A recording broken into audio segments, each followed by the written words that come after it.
Bonjour, dans cette capsule introductive, je vais vous proposer un tour d'horizon de l'économie circulaire, de ses différentes définitions et aussi peut-être vous permettre de faire un positionnement de l'économie circulaire par rapport à d'autres concepts. Donc, peut-être pour comprendre un petit peu mieux l'économie circulaire, ça peut être intéressant de regarder les similitudes ou les différences entre différentes définitions qui proviennent de différentes organisations. Il y en a plusieurs, mais il y en a des principales et il y en a auxquelles on s'intéresse au Québec. Donc, au niveau mondial, la Fondation Ellen MacArthur a une définition qui est très inspirante, qui a trois différents blocs. Le premier étant de concevoir et créer en excluant l'idée même de déchets et de pollution, de conserver les produits et les matériaux en usage le plus longtemps possible et de régénérer les systèmes naturels.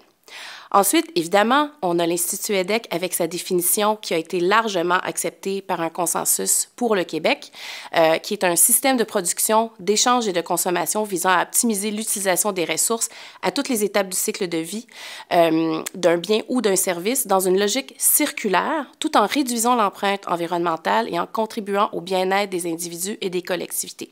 Ça ressemble quand même assez à la définition de l'ADEME en France, qui se focus quand même beaucoup sur la consommation et production durable et aussi sur la gestion des déchets en fin de vie.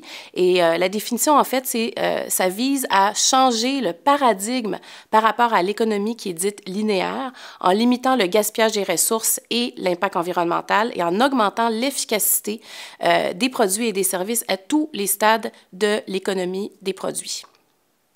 Donc, il existe beaucoup de définitions de l'économie circulaire. Il existe autant de définitions, en fait, que d'organisations.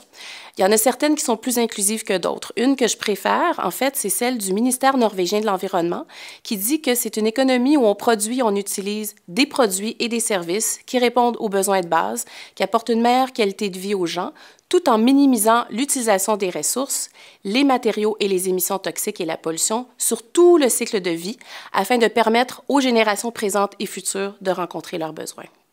Donc, c'est peut-être intéressant aussi, afin de continuer à mieux comprendre l'économie circulaire, de le positionner par rapport à d'autres concepts qui sont dans le domaine environnemental. Par exemple, le développement durable. Il y a plus de 200 définitions scientifiques du développement durable.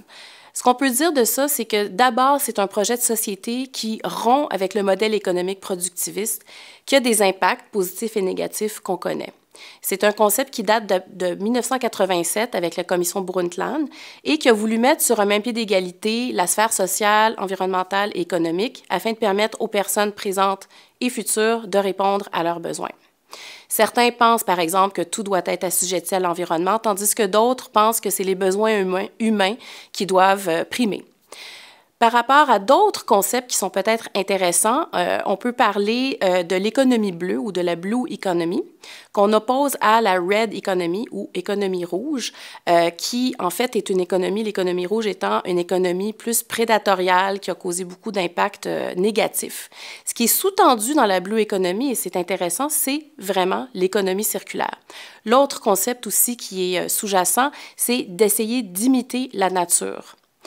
Ensuite, on a Cradle to Cradle, du berceau au berceau, qui est un concept qui a été popularisé par Braungart, qui est basé sur l'idée du métabolisme, donc les flux entrants et sortants, et ces flux-là ne peuvent être que génératifs de valeur ou d'utilité. Donc, encore une fois, on oublie l'idée de déchets, par exemple.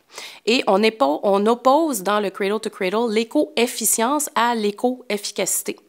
On focus aussi beaucoup sur le redesign ou le design systémique plutôt que le design de produits. Ensuite, on peut parler d'économie ou de croissance verte, qui est une économie faible en carbone, efficiente en ressources et inclusive socialement. Et enfin, on peut penser peut-être aussi à la décroissance, qui est un concept qui est quand même assez révolutionnaire. Vous pouvez peut-être vous référer à professeur Yves-Marie Abraham sur le sujet. La décroissance, c'est l'antithèse, en fait, de la croissance exponentielle, donc aussi l'antithèse de la surproduction et de la surconsommation. Ça implique de repenser, de repositionner, de se poser des questions et de peser peut-être sur le bouton « Reset ». Ça mène à la transition et à la simplicité volontaire et on peut aussi penser à une décroissance heureuse et assumée. Donc, au final, l'économie circulaire, qu'est-ce que c'est? Comment on peut la positionner? À quoi ça sert? Ben, en gros, l'économie circulaire, on peut le voir comme un roadmap pour appliquer les grands principes larges du développement durable, par exemple, ou d'une économie verte, qui sont en fait des concepts largement négociés par les nations, mais qui restent quand même assez flous. Donc, l'économie circulaire, en fait, c'est une façon dont on peut opérationnaliser le développement durable. C'est aussi une façon dont on peut vivre de façon différente, produire avec beaucoup moins d'impact et rester à l'intérieur des limites planétaires, ce qui est un enjeu majeur en ce moment. On l'a vu avec le rapport du GIEC. Et donc, c'est une façon vraiment d'essayer d'exister sur la planète de façon prospère, de façon efficiente et en apportant le plus de bien-être possible aux populations et aux individus.